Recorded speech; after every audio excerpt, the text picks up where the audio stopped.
So what we have here is a 2017 Dodge Ram Caravan. We'll get started with the air filter.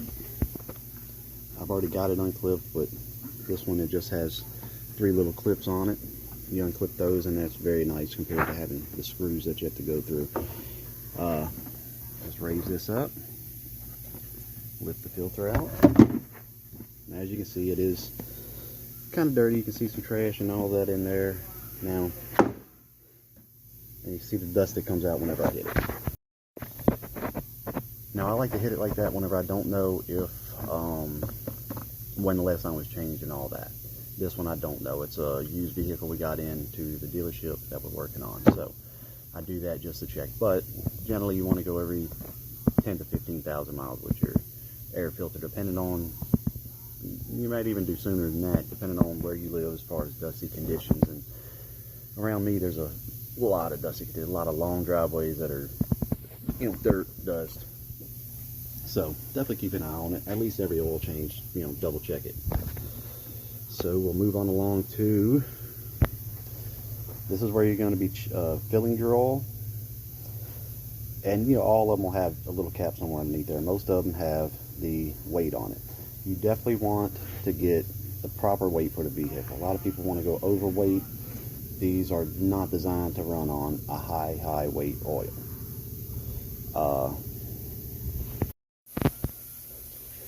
Don't forget your oil filter. This one is a little different than what you would be used to.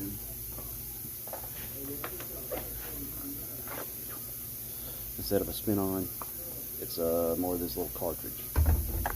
So,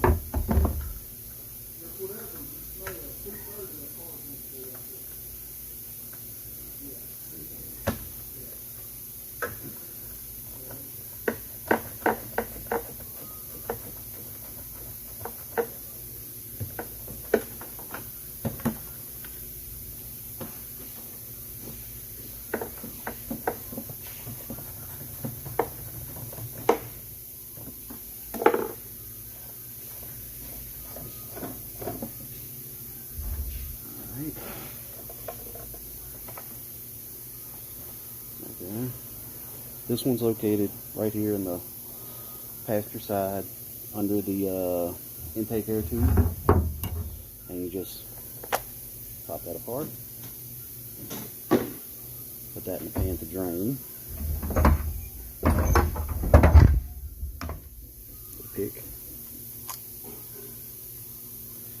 get right on up underneath that O-ring, pop the old O-ring off.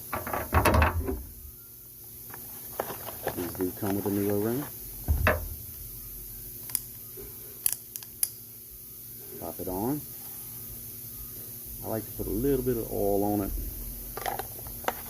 Pop the new one in, snug.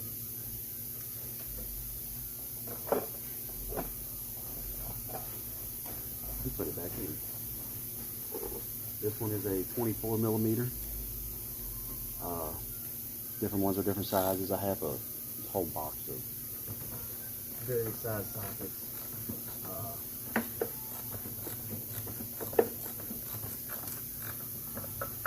Super tight. Once it stops, it stops. This is just a regular impact socket with an adapter to my 3. Okay, so as you can see, I have got my vehicle raised. Found the wrench that fits the oil plug before I started the video. That way you didn't see me checking 7 different wrenches. And we're gonna go grab the oil pan.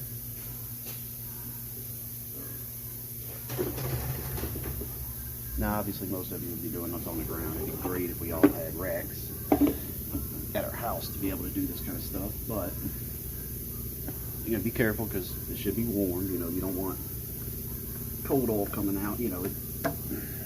If you're running cold oil out, it will not drain as easily, drain as nicely. You could have oil stay up into, how would I put this? The oil won't drain as nicely because it's not thinned out from the heat. Let's say that. So that's that. You pop the plug out.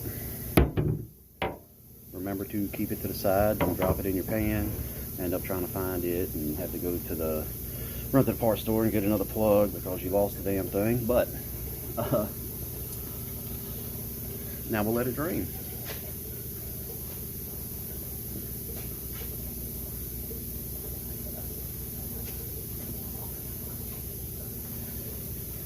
I like to use these ratchet wrenches. They come in handy, very, very nicely come in handy. This particular set was off of a tool truck, but you can get, you know, decent sets other places, especially if you're not using them daily and for strenuous tasks. You can get them other places as well.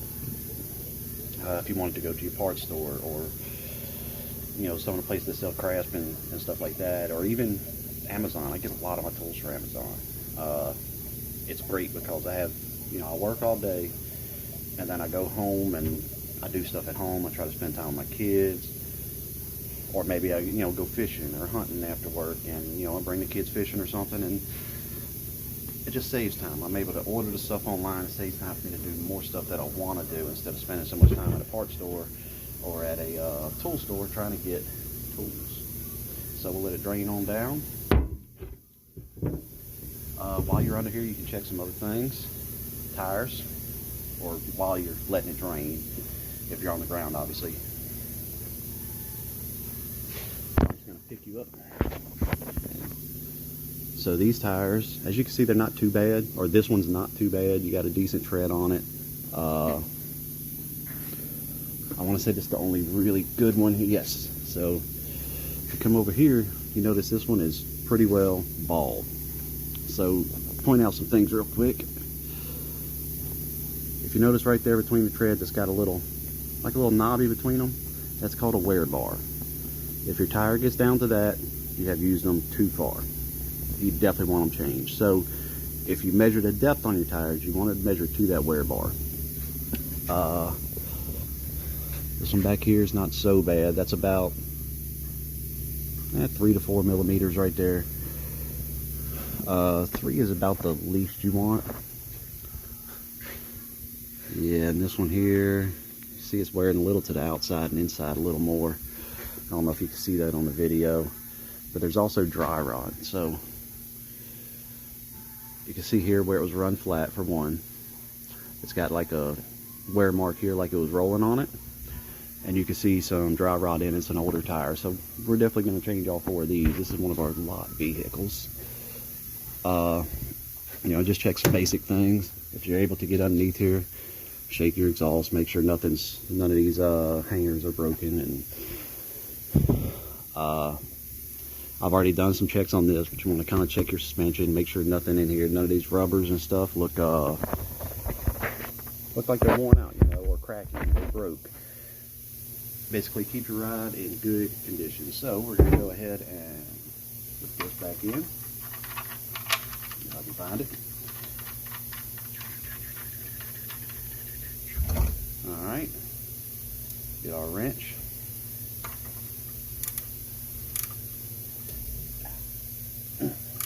Snug it up.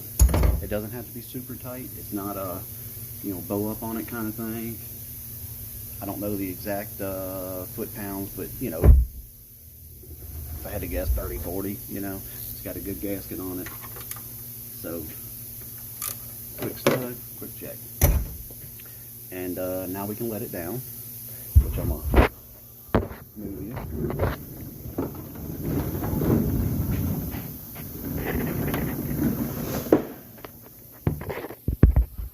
And let me let this thing down.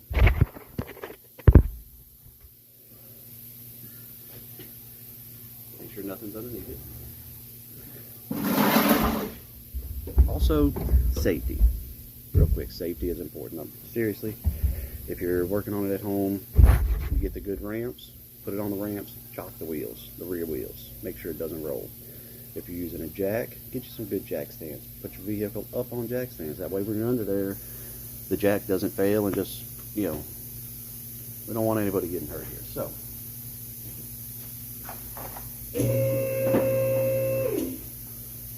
safety locks.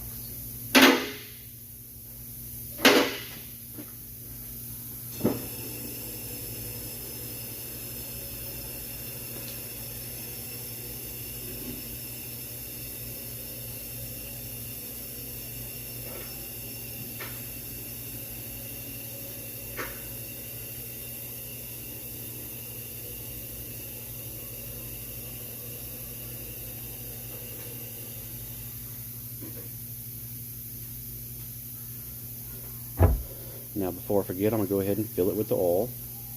Sorry about that glare up there. Actually, hold on. Let's adjust just a touch. That's not much better, but you can see. I'm going to fill it with oil before I forget.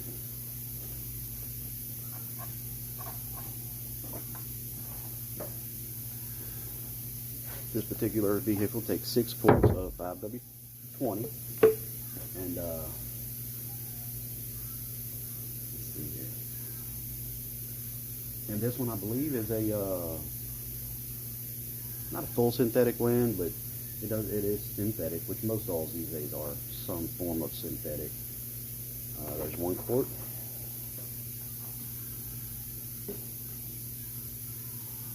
And definitely invest in you a good funnel. That's another thing you can go down to the parts store and get, you know, while you're there picking up your oil, or, like I say, order it on Amazon. Shoot. More time to do what you want if you ain't got to sit down there and try to find a funnel.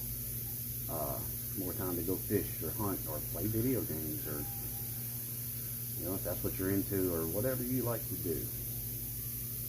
I personally like to go fishing and actually watch generally while I'm at work, I like to watch or listen to a guy on YouTube who is actually a professional bass fisherman, Tyler Berger. I'm going to let that drain on down.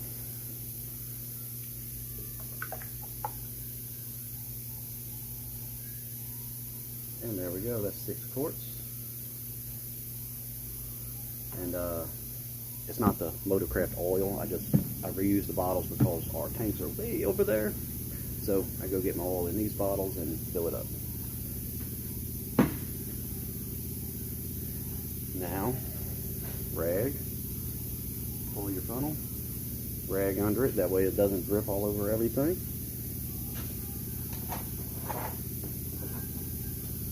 I store my funnel inside of an empty oil jug so that it can drain out and doesn't drain all over the floor. I have 1 drip. I'll go ahead and clean that up. You want to keep your engine bay clean, keep it nice. And then let's go ahead and reinstall the new air filter. Here's the old one.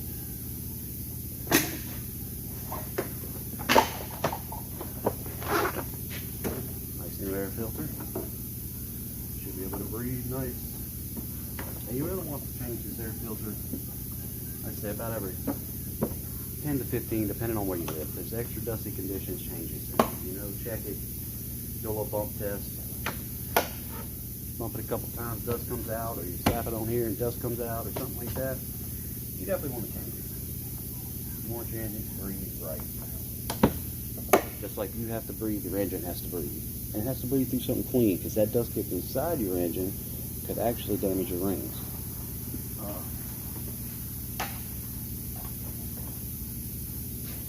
Now, this next one, let me put on some gloves so we're going inside the vehicle now.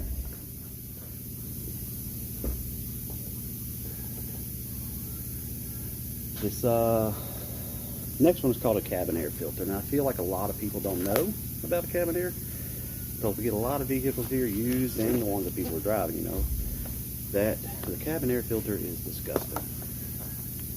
So, you will have reduced, you'll definitely have reduced airflow without, you know, a good clean air filter.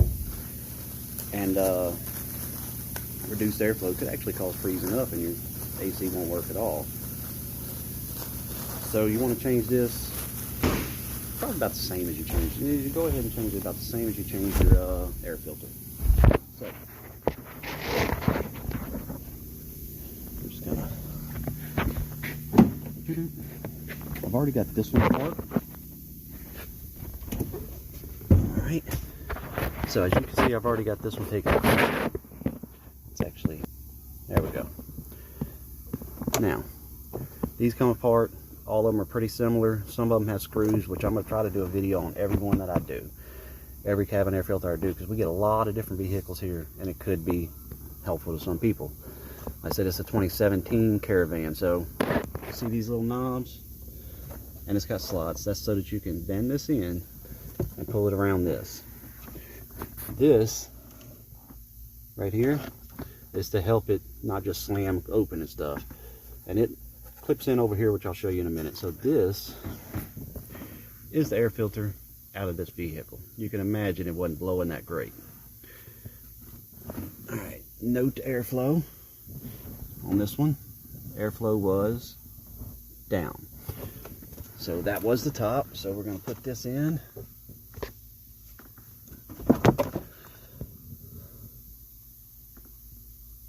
Right like that. So slides into the slot. Alright, there we go. And then this little guy clips right in.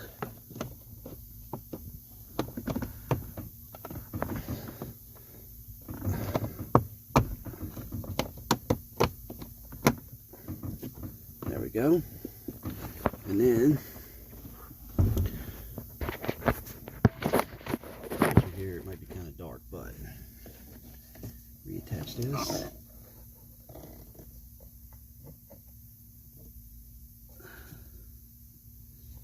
It is a little dark, isn't it? You see that clips in right there. Then help it out a little bit.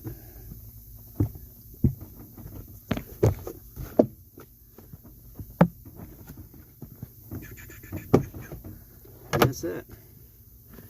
Like I say, this is pretty bad.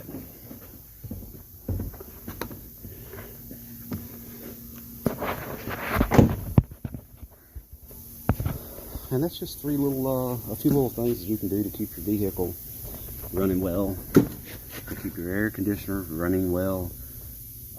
Always check your tires, like I say. Check for the depth. If it gets down to them wear bars, you went too far. If you see dry rot, you went too far. If you run on it flat like that one is, you really want to change it. I know tires can be expensive, but you could probably find those cheap depending on where you go, but good tires can be the difference between having a blowout and running off the road, or getting into slick conditions, and as the tread goes down, it cannot push the water out as effectively. So you get more water between the tread and the road, you know, and that's less friction. And that's when you hydroplane, go off the road and all this. So make sure you keep an eye on all that. And your brake pads. So not all vehicles are easy like this. Let me get a light. But now most of them will have a little latch on it that it'll start to squeak a little bit. Whenever you hear it, you take it in and you get it checked, or you jack it up yourself. Take the wheel off, check it, know if you need brake pads or not. But some of them, like this one, get this light working. There we go. See right in there. And you can look. It might be hard to see on the video, but you can actually see in there and see the brake pad itself. And this one here is down to maybe 3 to 4 millimeters. And at 3 millimeters, you really want to change your brake pads. And actually, I believe I have brake pads for this one. Like I said, this is an auction vehicle we brought in, and we go through every one of them like this. And it's actually more in depth than this, but I just wanted to show some basic items for people today, you know. Just some basic things so that people can get an idea of what they need to do to keep their ride in good shape, you know. And whenever I do these brake pads, I'll probably do a video on that too, to kind of show you how to do brake pads. Because not everybody knows. It's simple, it's fairly easy. Not everybody knows, and not everybody will want to do it, but it's nice to know how it's done, know the processes. Like I said, keep an eye on your brake pads, keep an eye on your tires, keep the oil changed every 5,000 miles. Keep your air filter changed 10 to 15. Make sure you don't have a clogged up, dirty air filter and your vehicle starving for air. And that's about it. So if you enjoyed this video, if you got something out of it, if you have suggestions for me, you know, give a like, a thumbs up, or whatever. I will have this posted on Instagram, TikTok, and probably YouTube. Maybe throw it on Facebook. But if you like it, give me a thumbs up, a like, a comment, anything, you know, subscribe, follow, whatever. because I would like to keep content coming. I actually have a coolant leak that I will be diagnosing that I'll put on there as well, and kind of give people an idea of how to do that. As far as the tools I use, like I say, ratchet wrenches are great. Get you a good oil pan and all that, and I'll actually I'll actually go on there and I'll put some links down into the description where you can find a couple of decent tools that'll help you get through maintaining your car. But yeah, like, subscribe, follow, whatever, and see you in the next one.